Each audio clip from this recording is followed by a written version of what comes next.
Sa statistics, lahat ng mga karamihan ng mga discussion natin iikot tayo sa variables at data. Okay, so sa umpisa pa lang mahalaga na maliwanag sa atin kung ano si variable at ano si data.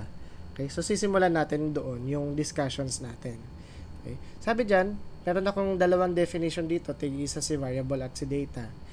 Okay, umpisa natin kay variable. Si variable, sabi diyan, it is any observable, countable, or measurable trait of a specific subject. No? Observable, countable, or measurable. Any of those three. Basta na-observe mo, nabibilang mo, or nasusukat mo na trait or description of a specific subject na pwedeng magkaiba-iba, may be different among individuals or among over time, that is a variable. Example niyan ay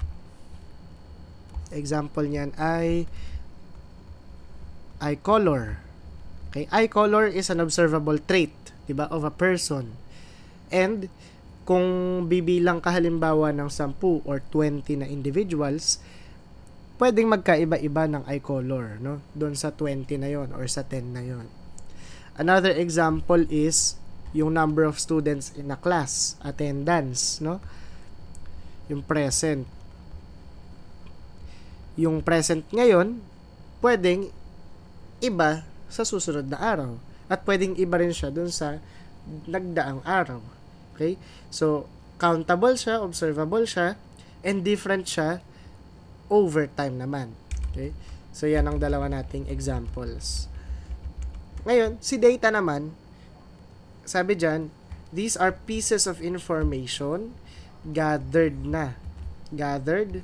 through observation, measurement, or experimentation. Kapag nakapag-gather ka na, nakapag-observe ka na, nakapagsukat ka na, nakapagbilang ka na, data na yon. For example,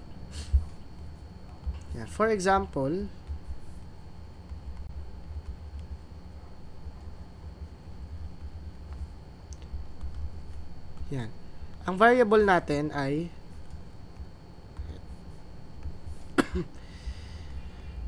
gamitin natin yung variable na eye color. Yan. Ang data natin dyan, for example lang, nakapagtanong-tanong na tayo sa mga tao. Tapos halimbawa may nalaman tayo na merong blue eyes. Tapos merong isa na brown. Merong isa na blue ulit. Merong isa na green. Tapos merong brown ulit. Tapos brown ulit. No. Yang mga yan, information na siya na ginather na natin mula dun sa mga subjects natin. So ngayon, sila ngayon yung data natin. Okay? So para mas malinaw, si variable, basta any trait na pwedeng pan-describe, na pwedeng magkaiba-iba. Ngayon, yung specific na information tungkol dun sa trait na yun ngayon yung data. Okay? Yung mga specific na yan. Okay, now, meron tayong two types of data. Okay? Two types of data. Ito natin sulat. Yan. Types of data. Diyan sa two types of data na yan, of course, two nga no? So, meron tayong dalawang types of data. Si discrete at saka si continuous. Anong pinagkaiba niyang dalawa na yan? Si discrete, counted. Okay? Binibilang lang. Si continuous, measured. Sinusukat. Si eye color, example siya ng discrete na type of data. Kasi nabibilang lang natin ilan ng blue, ilan ng green, ilan ng brown. Another example niyan, yung attendance, no? Binibilang lang natin ilan ng present. Pero si continuous, sinusukat.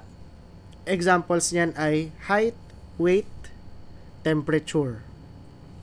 Okay?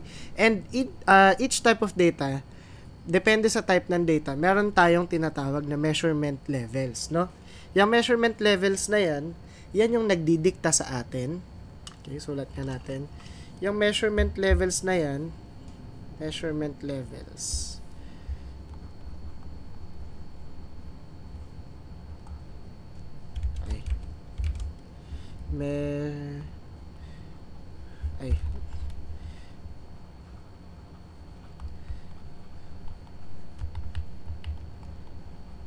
Yan. Yung measurement levels na yan, these levels dictate how we gather or treat the data. Okay. So, nakadepende rin yan sa type, no? Kung anong measurement level ang pwede natin gamitin. Paano natin susukatin or bibilangin yung data natin. Okay. Kay discrete, merong dalawa. Kay continuous, meron ding dalawa. Okay. So, para mas matandaan natin, 4 yan, no? Gagawa tayo ng acronym. Ang acronym natin ay NOIR. Ayan. NOIR ang basa dyan, ha? Okay, ano yung NOIR na yan? Si N, isa-isahin natin, siya si nominal measurement. Okay? Pag ang data mo ay gagamitan mo ng nominal measurement, ibig sabihin, pure categories ang iyong data. Paano pure categories? Example niyan ay yung eye color. Okay? Yung eye color, pwede natin i-categorize yung mga subjects natin. Sino yung mga blue eyes, sino yung mga brown eyes, sino yung mga green eyes, sino yung mga kung ano-ano pang eyes yan. No? Kakategorize lang natin yan and pure categories lang siya. Ibig sabihin, walang higit, walang nauuna, walang dulo, walang nahuhuli. Okay? Wala siyang inherent na value between in the category. No? Basta ano lang siya, category lang. Another example of a nominal measurement is gender. No? Male, female. Okay, bibilangin lang natin. Ika-classify lang natin, tapos bibilangin lang natin ilan ang male, ilan ang female sa classroom. Okay? Ngayon, itong O na to, siya naman si ordinal. Kaya siya tinawag na ordinal kasi yung categories na meron kay nominal, nilalagyan niya ngayon ng order. So, kay nominal, pure categories. Kay ordinal, ordered categories na siya.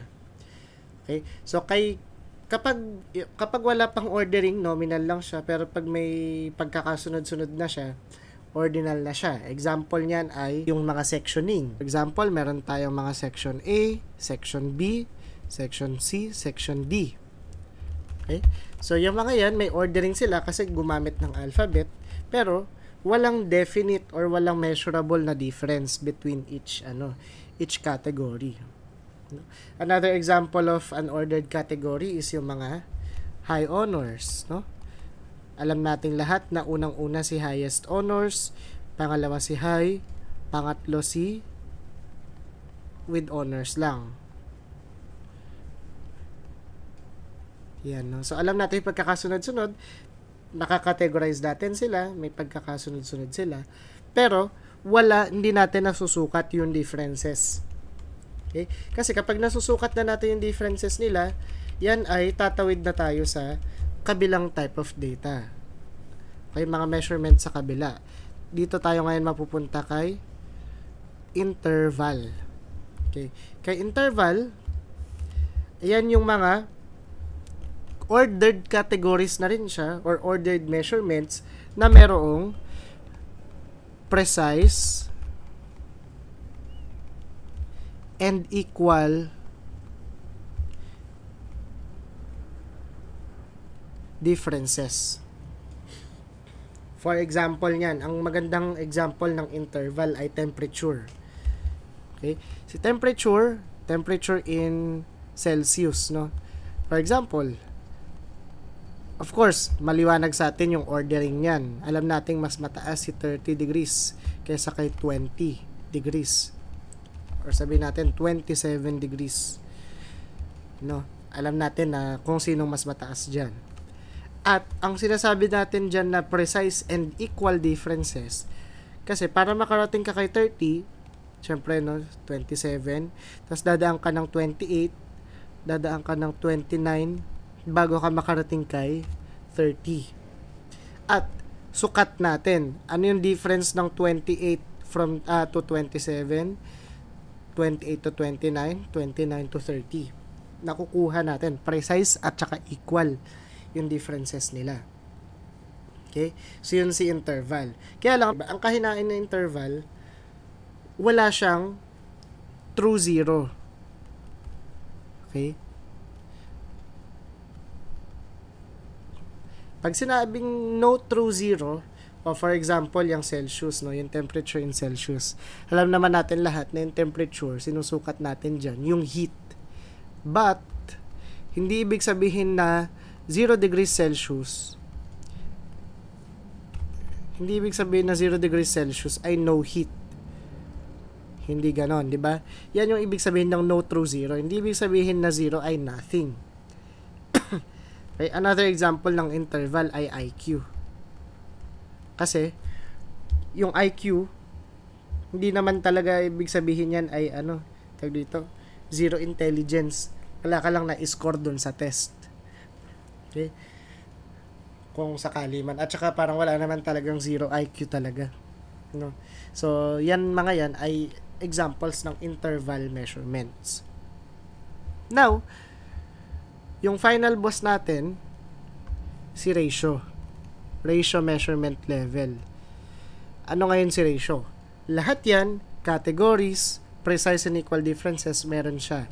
At, meron din siyang true zero.